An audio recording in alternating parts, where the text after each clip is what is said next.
speeded. We also have before the House a motion that has to do with the implementation of the decision of the House concerning the acquisition of Rumoluku land, where we have the Air Force base presently.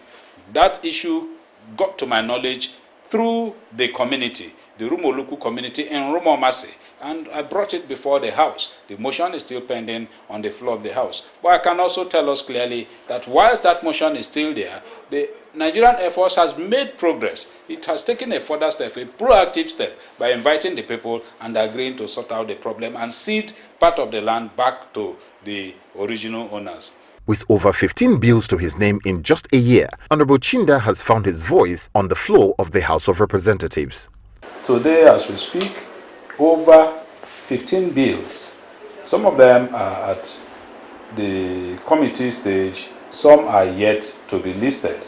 And amongst those bills, clearly we have the bill for the investment in oil refining.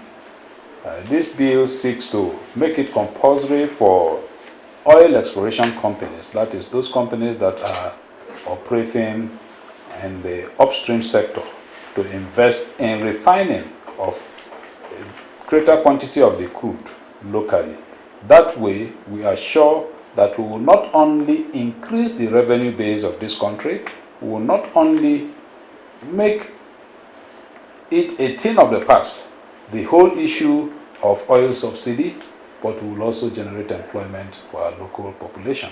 I say so clearly because what we do presently is to export our crude and allow the European countries that buy our crude off us to build the refineries, refine them, and send refined products back to us. But if we refine a larger quantity of the crude locally, we can also sell refined products to them. That way, we will have to begin to increase the number of labor that is required locally. We have also come up with the pornographic regulation bill. This bill tends to begin to checkmate the morality of our society. Of course, every society needs to be morally sound for the people that exist in that society to be morally sound. Today, if you walk the streets of Nigeria, you will find out that pornography is sold on the streets for nothing. Our children are exposed to these pornographic materials. Even on their way to school, as they play, you will see some vendors, some of these DVD or CD vendors. They play these things in public places, free of charge, and you see children hanging around to watch them. What we're trying to do by that bill is to ensure that we begin to check the distribution or publication of pornographic materials in public places. If you must, you can do that in your private home, but not in public places. Because if we don't begin to change our orientation, then we have not started in our bid to change this country. We also have the bill that has to do with the regulation and control of electromagnetic fields. And that is also informed by the fact that, particularly in our area, the Niger Delta area, we have several electromagnetic fields that are exposed, that are so close to habitation that we know that they are dangerous to our health. So that bill tends to check the exposure of human to electromagnetic fields. What we're trying to do is to import the international standard that for every electromagnetic field, it must not be sited within a particular radius to residential houses. Everywhere today, you find either one communication or the other mast, or you find NEPA installation. There are several other forms of electromagnetic fields that are all around us. People build under very high tension, and these things are not healthy. And I think that the essence and purport of government is to secure lives and property. And that is what we're trying to do by virtue of that bill. Aside that, we have also come up with a bill to amend the Constitution of Federal Republic of Nigeria, particularly the section that has to do with the issues of derivation. We know that that bill, as contentious as it is, but we are mandated to protect the interests of our people. We think that the time has come for us to review the Constitution, in as much as the Constitution provides that 13% is a minimum of the percentage of derivation that should go to any state that is bringing any natural resource to the purse of the federal government. What it means by the position of the law today is that you could even be given 90% or 100%, because 13% is a mere minimum. But by practice and by conduct, we have stuck to the minimum. And therefore, we are asking that the section be amended to allow 50% as minimum for derivation. And the word natural should be removed so that it will be derivation from resources. That way it is open.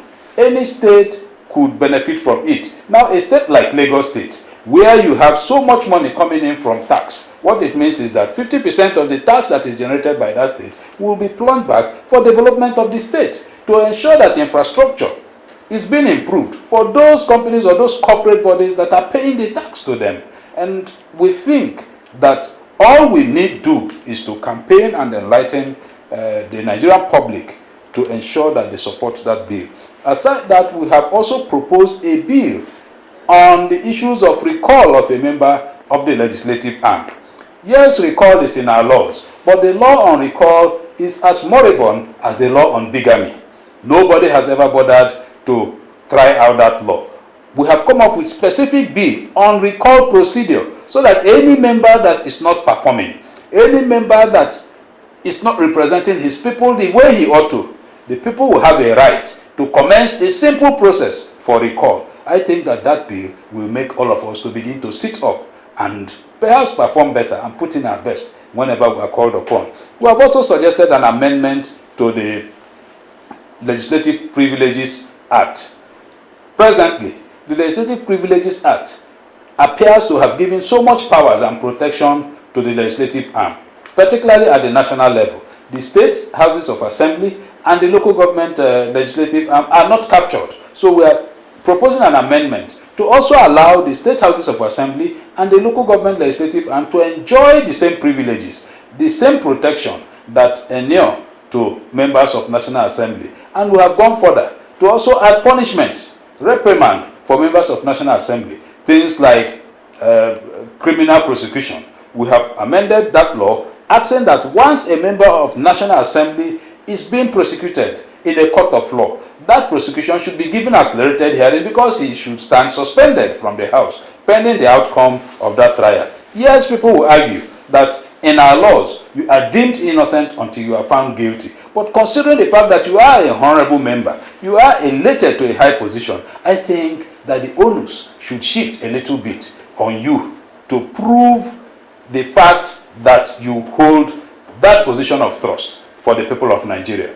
Now, we have also gone further to propose an amendment to the law on national honors. Today, if you occupy the certain offices in this country, automatically you are qualified to be given national honors. I don't think that that is the best for this country. If you bag the national honors of any country, it means you are an ambassador.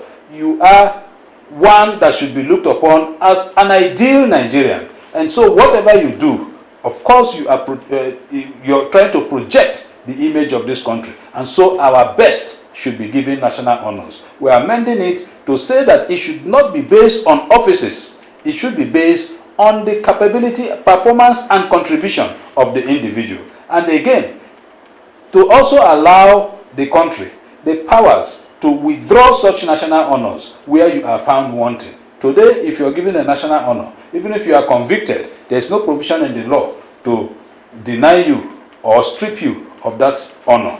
We are trying to amend the law to include that into the National Honors Act. What do his friends, colleagues and constituents say of him? For the past 1 year that I've interacted with Ogundu Kingsley Chinda, he has demonstrated that he's a worthy ambassador of the Ikwere people.